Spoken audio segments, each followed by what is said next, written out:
Welcome to the Clock Hour. I am your host, Marv Kennel. I have a very, very special guest on here today via Skype.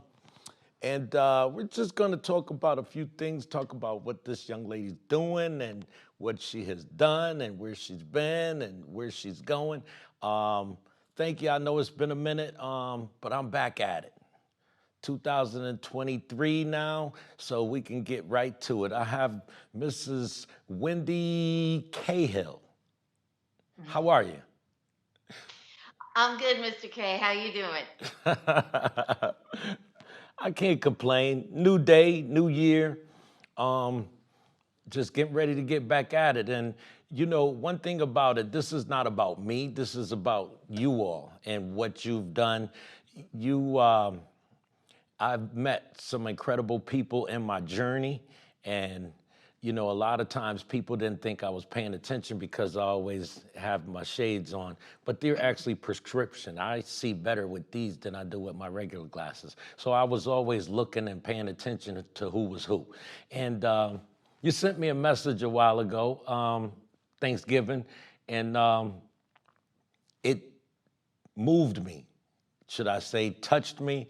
I appreciated it, and I shared it with a couple of other people. And you had said something funny in there towards the stretch, but I was a character just like y'all were. So where are you at now? Well, after I got out, I went to work almost immediately, starting to help other people who were in similar situations to what I had been.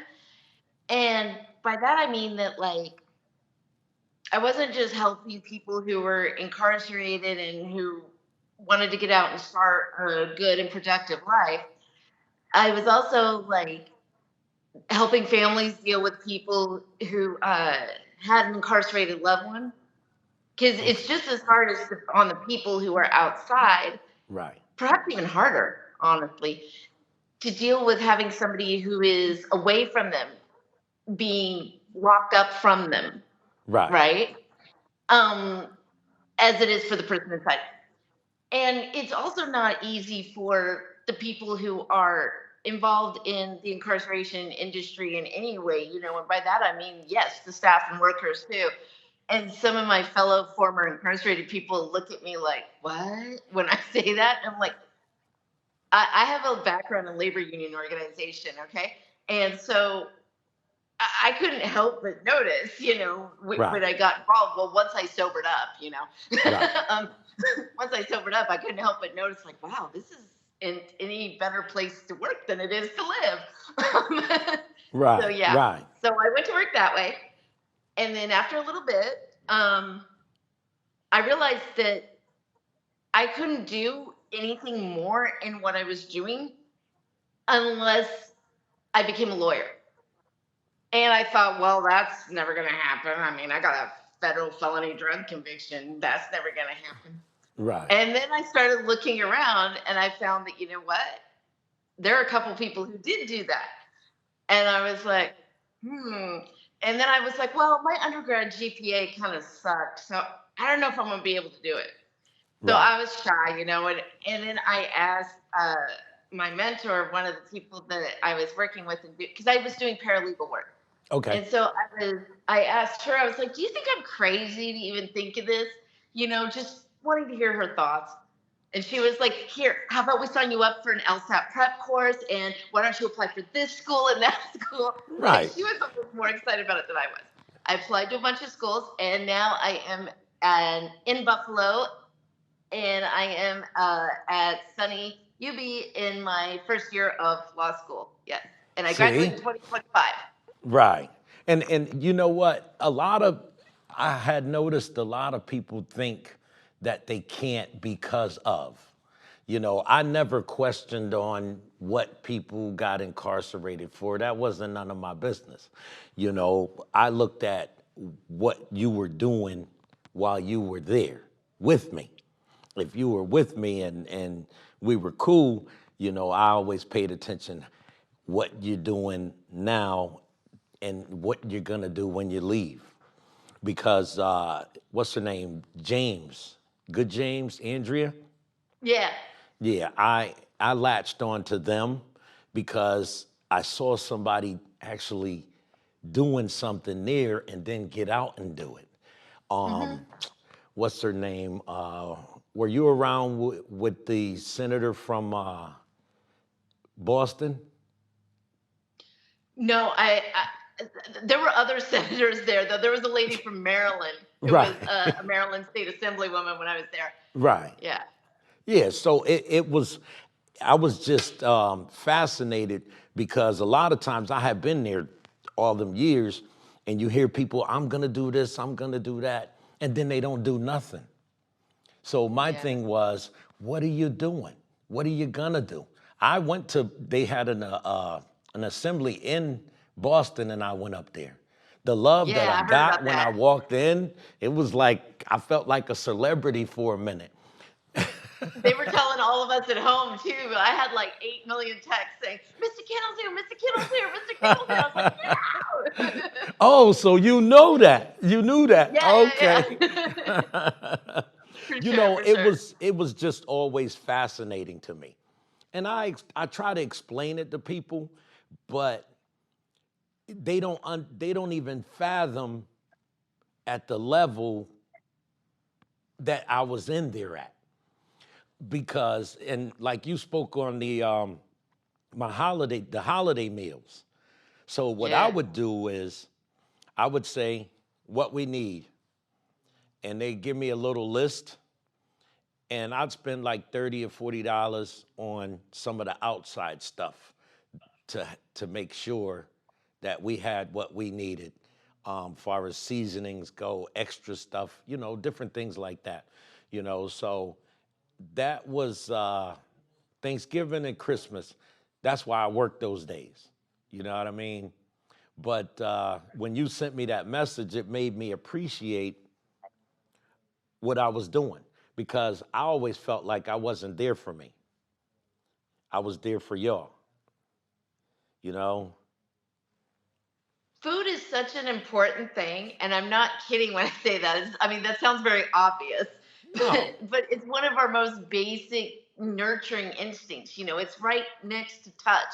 Right, They're parallel to one another, right? right, But it's something. It's such an intimate thing too. You're putting it in your body, right? right, Okay. So, and food is something that it really reminds us of home, or it takes us away from home, and it's something that you can concentrate on and think, right? right, And of course, on a holiday, everybody wants to be with their family and loved ones. right, Now, sometimes those are the same people, and sometimes they're not. right, But nobody wants to be in prison on a holiday. Okay, right, like, come on. And so, all you're thinking about on that day is, I'm not with my people. My people are right, probably, watching some football right now.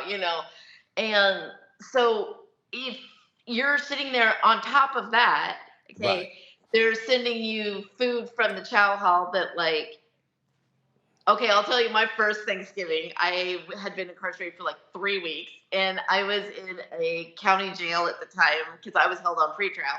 Uh, And they show the meal, and I'm sure you know what kind of food it was. It was like a slice of processed turkey with, I guess, what was supposed to be gravy on top, and it looks more like snot. And it's the processed mashed potatoes, that right, are like some sort of substance. right, And I mean, I'm not dissing on the people who are making that and putting it together. They're given ingredients and they're told to make food and give it to us. Okay. You right, can't drag people for that. So I don't want anybody listening to think, like, well, I mean, what were we supposed to do? I know you weren't supposed to do anything, right, but it's what it is. So you get to a meal like that.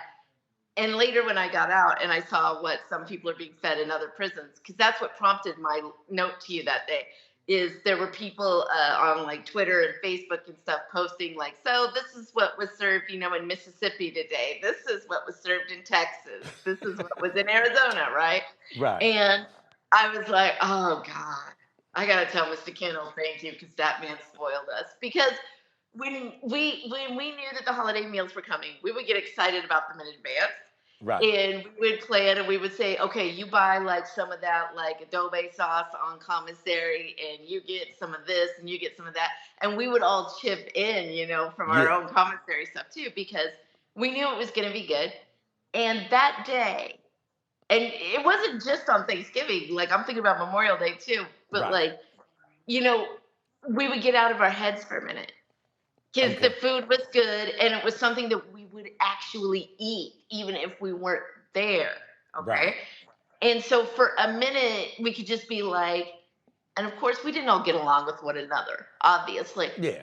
But for the most part, at some point, you got to say, I got to live with these women for like the next however long. I can't be starting petty fights about everything, right? Right.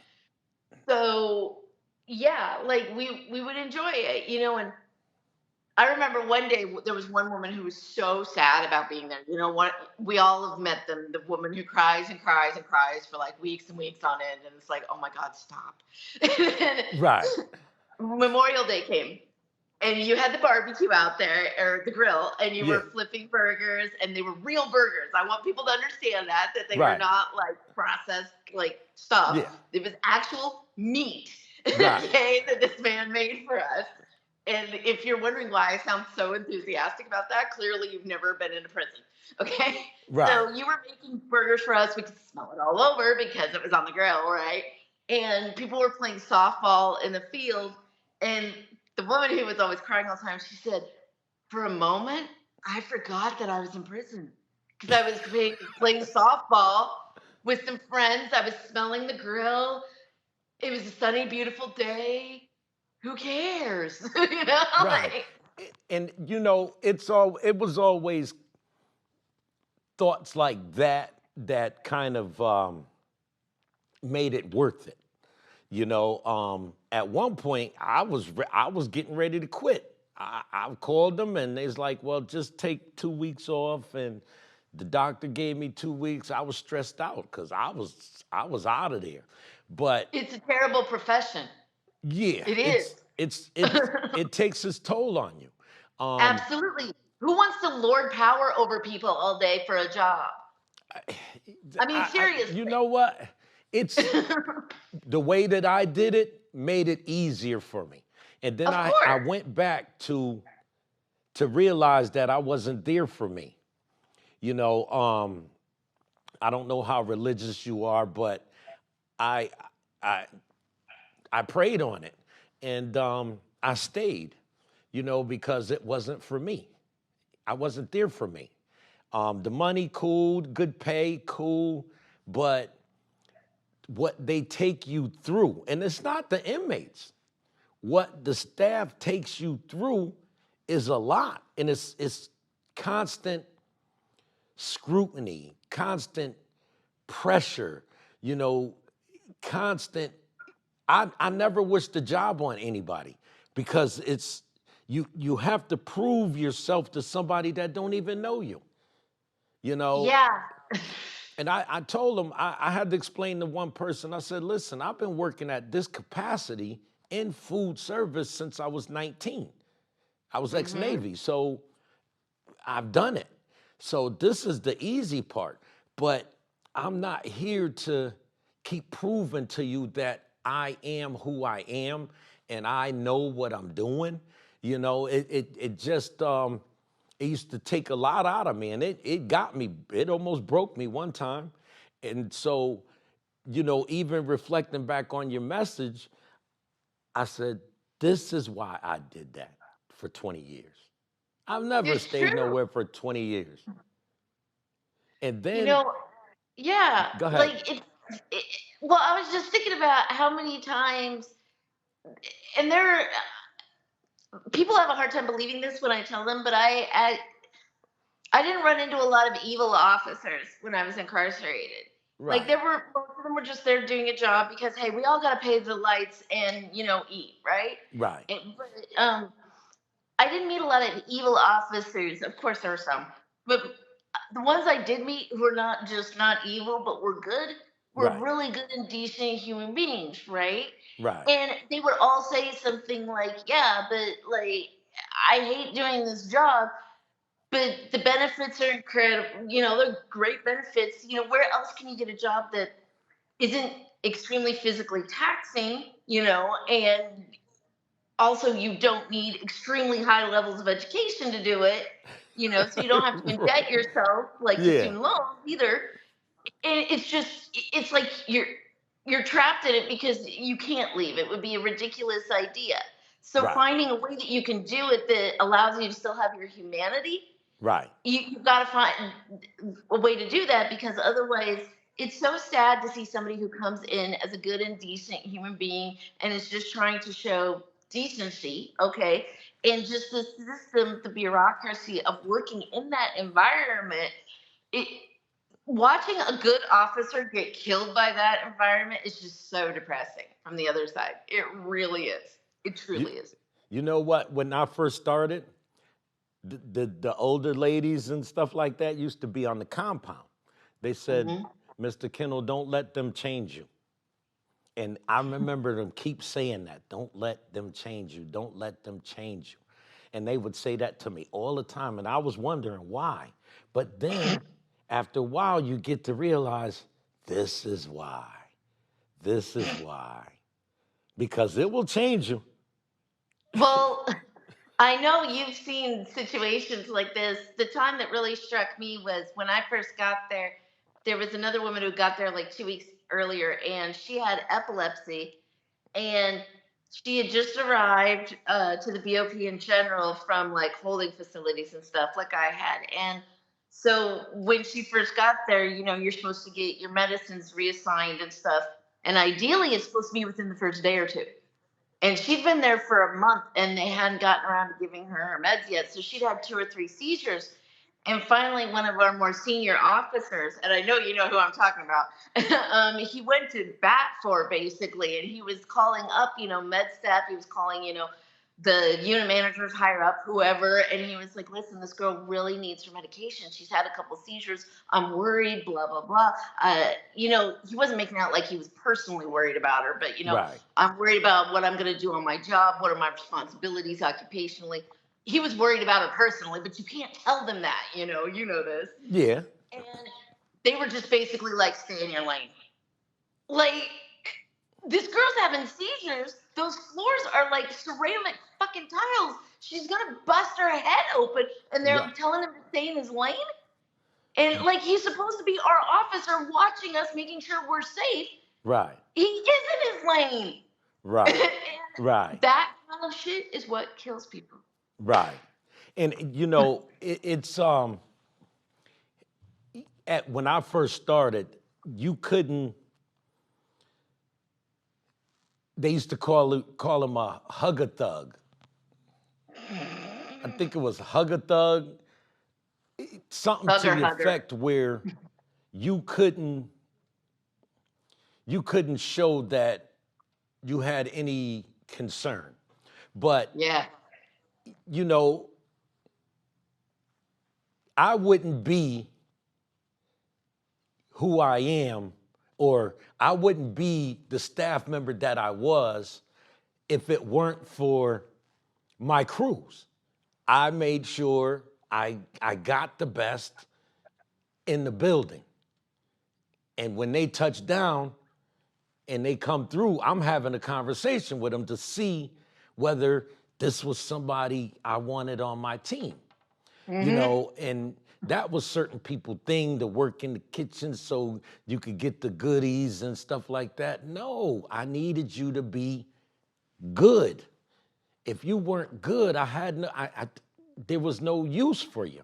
And I don't really tell many people that I worked for that system like that, but I came in there I worked for the state of Georgia, and then I worked drug rehab halfway house before I You even worked for started there. Georgia?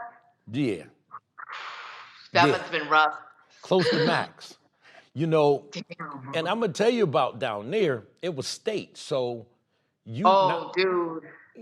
I'm a Yankee. I'm coming from Connecticut. So not only did I have to prove myself to the inmates, I had to prove myself to the staff.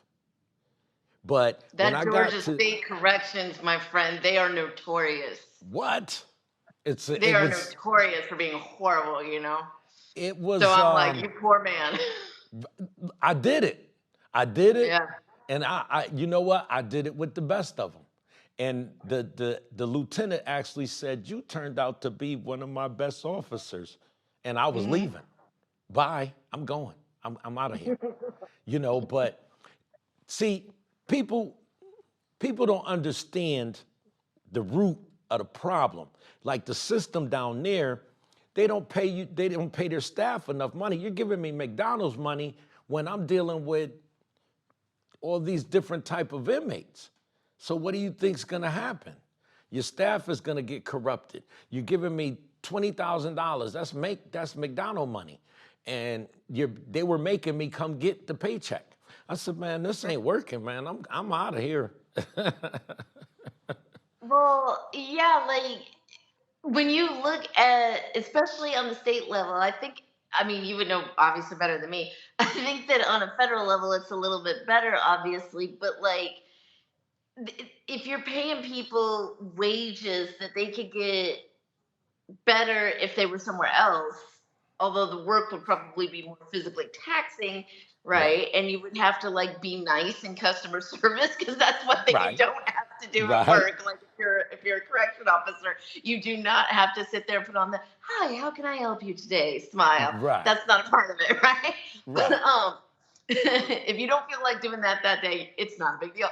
But when they're doing things like that, and then they wonder, like, why are guards bringing in, like, cigarettes and cell phones and even, things that could be harmful, right, like, that's how it happens. I'm not excusing it, but like, this is the environment that creates it, right, and then they'll say like, oh, well, you can't have, correspondence from your family anymore. No more greeting cards for you because they're probably dipping it in meth and K2 and sending it to you. And I'm like, right, the fuck out of here. It's your officers. You won't even like, they won't scan them when they come in because God no, because then they would have to pay for when they're going through the scanner, right? Because you're not on the right, clock then. So right, like, and obviously I'm not going to go through a whole TSA screening process if you're not going to pay me, right? right, So then you're going to fight with the unions about it. So it's easier to just say no more mail for the inmates. I'm sure that will work. But right. And no, see, that's not how it works. that's the point I was trying to make because if you're starving your staff and then you can like somebody when I was in Georgia, some kid offered me $1,200. $1,200. I said, "Do you think I would have did that when I first started?" He said, "No." I said, "Well, what makes you think that I would do it now?" You know, one thing about it, I always maintain my integrity. Everybody assumed and thought. See, I lived a double life because I was doing clockwork, was doing Hmm. music outside of work. So that was my double life. So people would assume different things about me when it wasn't true. But I would let them go ahead. But down there, if somebody's offering you, I've seen it, and they're offering these people a couple grand for I've seen one them offer move. 5 or 10. See? And that's just a carrying fee for something simple like a cell phone. And See? they don't even want the phone to like, do like business like they're mobsters. No, they're texting with their boyfriend because they don't want to be on the prison phones that are monitored and talking dirty when other officers are listening. I'm dead serious. That's why they want the cell phones. It's true. Yeah. And that's what's gonna bring you to the front with the lawyer thing because you know. And you've seen some of the things, and I always did things like I would think like your thing. I said, "Oh, okay, you want to push my buttons? Let me show you how I operate." So I would go tell maybe a rookie, I'm like, "Go here, go here, go here, and get their phones and get them. They got phones, or they got contraband. Go get them." Hmm. Yeah. And then they was firing my staff. I had staff, and I come into work, they're fired. I'm like, what's going on? I didn't care what anybody did, long as it didn't affect my crew and what we were doing, because I wasn't having none of that down there. We wasn't doing that. That would have been too obvious. You know what I Yeah. mean? I So remember one time somebody tried to hide stuff in your kitchen and you were not impressed. no, you heard that one? Yeah, I heard about that one. That was legend. You know, it's because in a sense, and I hate to put it like that, but stereotypical, who do you think they would think was up to something? Yeah, I mean, Me. come on. Let's face it, it's a racist system. Like, if people don't notice that, like, and I'm not saying like, therefore, like, all people of this color, that color, or creed Right. or religion or whatever are evil. That's not what I'm saying. What I'm Right. saying is just that, like, it's sociology, okay? Right. And it's just how people interact, and it may not be right, it may not be typical, but it's just how people do interact with one another, and it happens. So of Right. course they're gonna look at the guy who looks like he hangs out with Snoop Dogg, right? Right. Like, come Right. on. Right. Okay. And that would be an error on their parts. That would be Right. such an Right. error. I gotta wrap this up, but I'd like to have you back. You're full of life, and I'm glad I got to get you on the show and let people know what you're up to, and just to know that you're moving forward. That's all I care about. Like most people, I've seen them, and I'll be like, okay, whatever. You're still on the same wave.